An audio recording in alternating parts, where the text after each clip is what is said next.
Hello दोस्तों, मैं निरंजन सिंह आपका अपने YouTube चैनल के माध्यम से हार्दिक स्वागत करता हूं।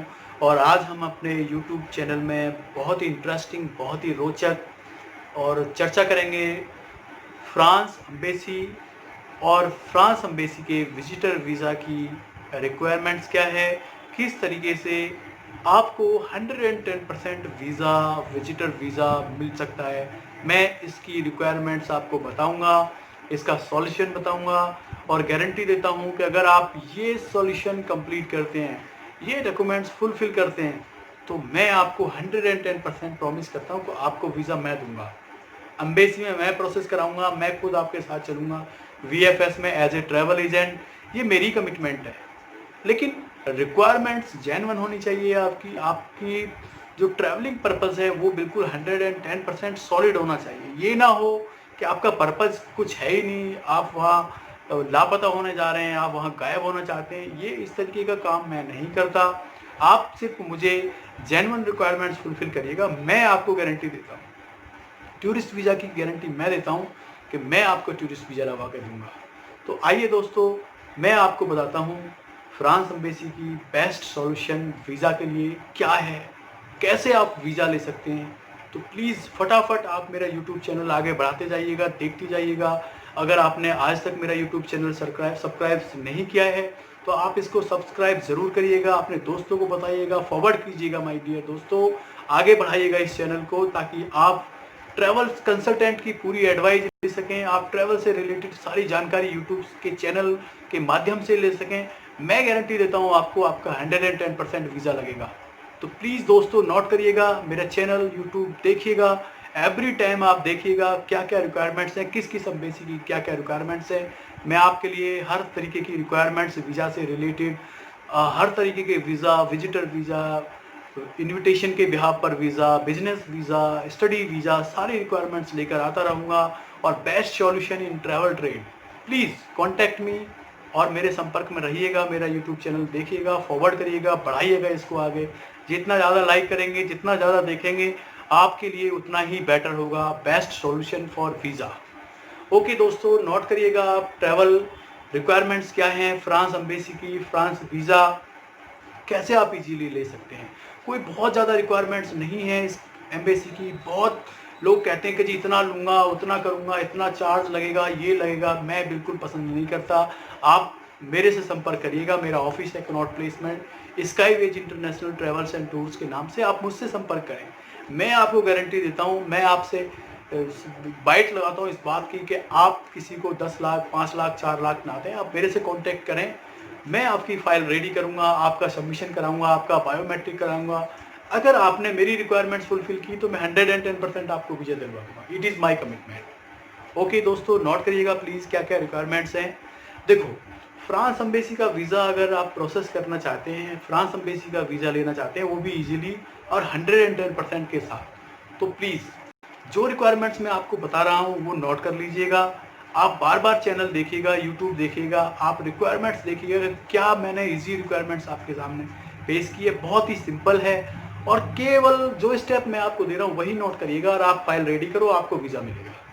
तो रिक्वायरमेंट कोई हार्ड नहीं है। प्लीज़ आप मेरी स्टेप बाय स्टेप नोट करते जाइएगा रिक्वायरमेंट्स और प्लीज़ देखिएगा एंड तक। दोस्तों, सबसे पहली जो रिक्वायरमेंट है, नंबर वन रिक्वायरमेंट्स है visa application form. Please complete application duly signed by applicant. First, visa application form, 2 photographs. Number 2, 2 photographs. Number 3, covering letter in favor of France Embassy visa counselor. And covering letter में आपका जो travel का purpose है वो बिल्कुल fair, एकदम clear होना चाहिए, स्ट्रेट फॉरवर्ड होना चाहिए। उसमें कहीं पर भी कोई भी ऐसा वर्ड्स ना हो जहाँ पर काउंसलर आपकी एप्लीकेशन डंप कर दे, रिजेक्ट कर दे। मेरे कहने का मतलब ये है कि 50% वीज़ा कवरिंग लेटर को स्टडी करने के बाद ही दिया जाता है।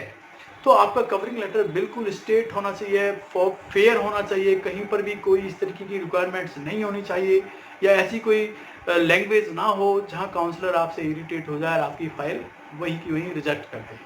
तो number 1 visa application form, number 2 photographs, number 3 covering letter. अब नंबर 4 आता है आपका बेस क्या है। अगर आप बिजनेसमैन हैं तो कंपनी चलाते हैं तो आपकी लास्ट 6 मंथ की बैंक स्टेटमेंट पर्सनल और कंपनी की होनी चाहिए, यानी कि आपकी अपनी बैंक स्टेटमेंट और आपकी कंपनी की स्टेटमेंट्स। आपका 2 ईयर्स का रिटर्न आपका होना चाहिए और आपकी कंपनी का होना चाहिए अगर if you are a businessman. 2 चीज़ें हो गई, आपका पर्सनल बैंक स्टेटमेंट और आपकी कंपनी की बैंक स्टेटमेंट, आपकी पर्सनल आईटीआर और आपकी कंपनी की आईटीआर। 2 चीज़ें क्लियर हो गई। अब अगर आप बिजनेसमैन नहीं है, सैलरीड पर्सन है तो आपको अपनी जिस कंपनी में कार्यरत है वहाँ से एक नॉन ऑब्जेक्शन सर्टिफिकेट बनवाना पड़ेगा, जिसको कहते हैं लीव लेटर और एनओसी। नॉन ऑब्जेक्शन सर्टिफिकेट, उसमें मेंशन होता है कि इस डेट से इस डेट तक ये छुट्टी पर रहेंगे और हमारी कंपनी की तरफ से ये कहीं पर ट्रैवल करना चाहते हैं, इस पर्पज से लीव ले रहे हैं।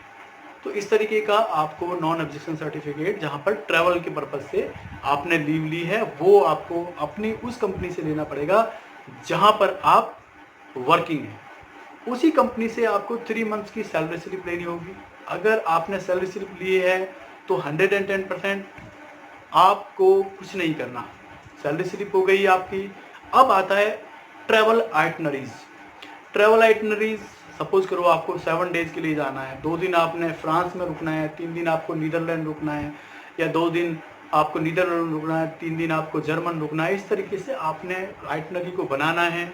और जिस दिन आप रिटर्न कर रहे हैं इंडिया में, रिटर्न टिकट आपको जाने और आने की रिटर्न टिकट शो करनी ही होगी।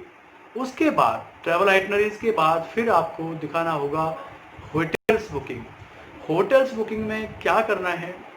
सपोज करो फ्रांस में 2 दिन है तो 2 डेज स्टे फ्रांस, 3 दिन नीदरलैंड में तो 3 डेज स्टे नीदरलैंड्स। इस तरीके से डे बाई डे आपको होटल्स बुकिंग शो करनी पड़ेगी। उसके बाद आपको दिखाना होगा होटल्स बुकिंग के बाद ट्रैवल इंश्योरेंस। ट्रैवल पर्पस हो गया आपका, ट्रैवल इंश्योरेंस दिखाना पड़ेगा कि आप जब ट्रैवल सबमिशन करने जा रहे हैं तो वहाँ पर ट्रैवल इंश्योरेंस मस्ट है, उसके बगैर आपकी फ़ाइल वो एक्सेप्ट नहीं करते हैं। तो ये सब चीज़ें आपको फुलफ़िल करनी है। मैंने आपको सारी रिक्वायरमेंट्स दे दिए हैं, बहुत ज़्यादा रिक्वायरमेंट्स नहीं हैं। ट्रैवल इंश्योरेंस हो गई, वो बस आप लगाइएगा, फिल करिएगा, डॉक्यूमेंट्स अटैच करिएगा स्टेप बाय स्टेप, जो as per the checklist of France embassy. मैं आपको फिर रिपीट कराता हूँ। Number 1 visa application form, number 2 photographs white background, number 3 covering letter, number 4 आपका लास्ट 6 मंथ बैंक स्टेटमेंट्स आपका और आपकी कंपनी का, अगर आप एम्प्लॉयर हैं। अगर आप किसी कंपनी में जॉब करते हैं तो आपका पर्सनल 6 मंथ बैंक स्टेटमेंट और 3 मंथ सैलरी स्लिप आपको शो करनी होगी। उसके बाद अगर आप 3 मंथ सैलरी स्लिप शो करते हैं और आईटीआर पे नहीं करते हैं तो आपको फॉर्म 16 अपने एम्प्लॉयर से लेना पड़ेगा। आप वहाँ से ले सकते हैं, कोई दिक्कत नहीं है। उसके बाद आपके पास ट्रैवल आइटनरीज आती है, ट्रैवल आइटनरीज आपको देनी है, होटल्स बुकिंग देनी है, ट्रैवल इंश्योरेंस देनी है। सारे paper A to Z complete करके आप फ्रांस में अपॉइंटमेंट के साथ जाइएगा। जिस दिन आपका सबमिशन है आप आराम से इजीली काउंटर पर जाओ, फाइल सबमिट करने के लिए आप पेपर दीजिएगा। They will check everything step by step. आपकी फ़ाइल प्रोसेस हो जाएगी, आपका बायोमेट्रिक होगा, आपकी फ़ीस जमा होगी और France embassy within a week में आपको 110% अगर ये रिक्वायरमेंट फुलफ़िल करते हैं आपको 110% वीज़ा देगी। Thank you so much my dear दोस्तों, ये रिक्वायरमेंट्स मैंने आपको शेयर की हैं। प्लीज़ आप मेरा चैनल सब्सक्राइब करिएगा, फॉरवर्ड करिएगा, देखिएगा अंत तक।